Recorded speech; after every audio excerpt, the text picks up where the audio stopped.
everybody. I'm glad to be the guest of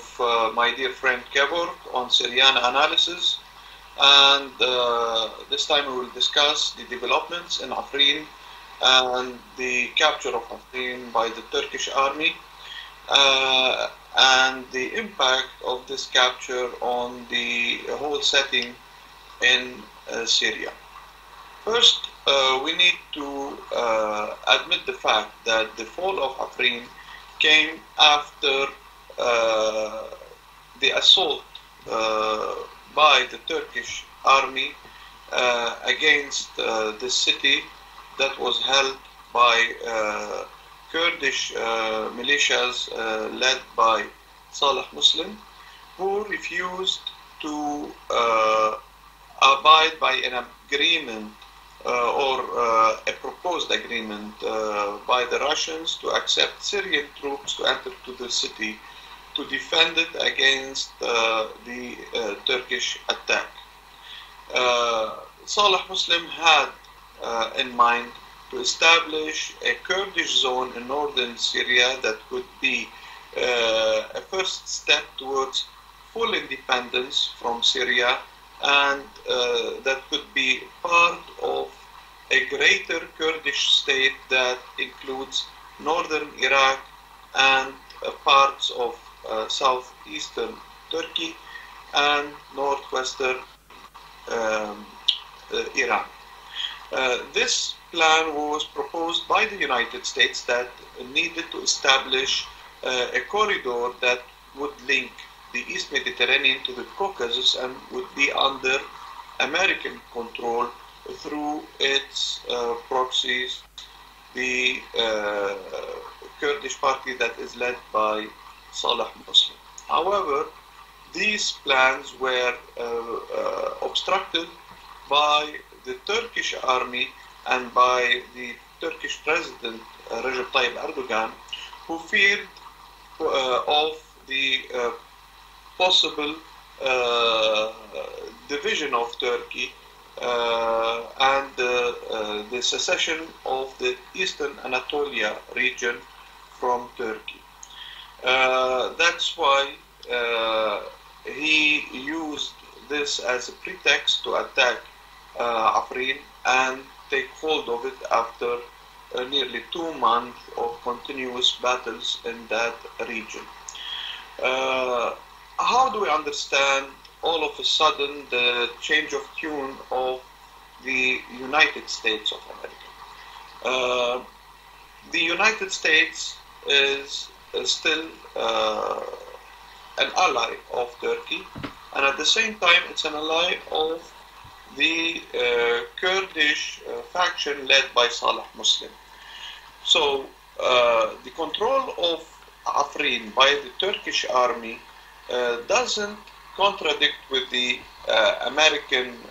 plans in the region, because the Americans, they always have like contingency plans to adapt to new developments. For them, a takeover of Afrin by the Turkish army could be a positive development, because after all, this region west of the Euphrates would be controlled by a NATO member, which is Turkey, and at the same time, the eastern Euphrates region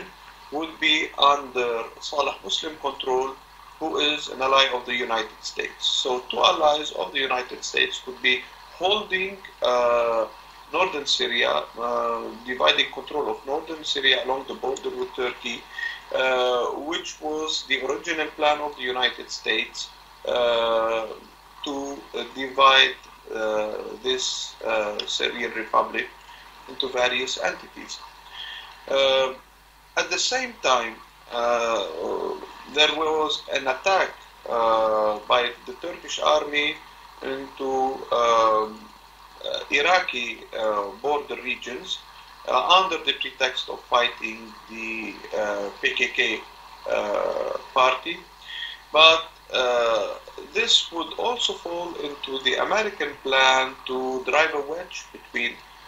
Syria and Iraq as part of its greater plan to obstruct Iran from having access to the East Mediterranean. At the same time, there were plans by the United States, and actually the US Army is preparing for escalating the situation in Syria. That's why the Syrian Army took preemptive measures and directed an attack against Eastern Ghouta that was to be used by the insurgents who are supported by the United States as a base to launch an attack on the Syrian capital Damascus. The plan of the United States was to open a corridor from a 10th region held by US troops in southeastern Syria and Eastern Ghouta to drive an attack against the Syrian capital and destabilize the regime. The preemptive measures taken by the Syrian army have obstructed these American plans, and they allowed the Syrian army to focus its attention to the north and at the same time to the south. In the north, we saw the first confrontation between the Turkish army and the Syrian army near Afrin in the past few hours. And at the same time, the Americans are planning to give a green light for Israel to act in southern Syria and even in southern Lebanon in case this was needed to step up the pressure on the Syrian government and the Syrian army and its allies. So the drive of the United States is to escalate the situation in Syria right now because the current balance of power doesn't satisfy the interests of the United States. The Americans are not ready to enter into political talks regarding the future of Syria under such balance of power. They want to tilt it through escalation of the situation, and this could be the case or the situation for the next 2 years. I don't believe that the administration of President Trump would be ready for any political talk before the expiry of the first term of Donald Trump. And there will be no serious breakthroughs in the stalemate in Syria before the first year of the new mandate, of the second mandate of Donald Trump, if he gets re-elected. So this is the situation in Syria for the moment. However, the expansion of the region controlled by the Turkish army in northern Syria is worrying Egypt and the Egyptian leadership, because the Egyptian leadership knows very well that the national security of Egypt is directly linked to Syria, and historically speaking, the region of northern Aleppo, or the region to the north of Aleppo, was always the forefront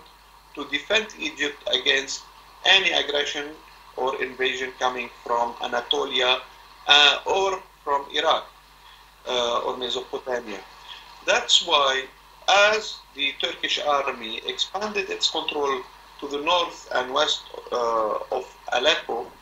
the Egyptian leadership declared its indictment of this aggression, and at the same time I believe that this would entice the Egyptian leadership to give greater support to the Syrian army in terms of maybe stepping up its security coordination with the Syrian government, or having more military cooperation in terms of logistics or in terms of intelligence information. At the same time, the Turkish move is worrying also Iran, because it could further complicate the situation in northern Syria, knowing that northern Syria is the major link between that country and Iraq. And at the same time, I believe that the Russians would not remain silent regarding this development, especially at a time when they are worried about the escalation of the situation that the United States is pushing for in Syria. So I believe that the next few months will be very tense, and they might decide the fate of Syria, the Middle East, and even the world as a whole. Thank you, and hope that this episode satisfies your information, and hope to see you next time in another episode through Syrian Analysis with coordination with our dear friend Georg Almasian.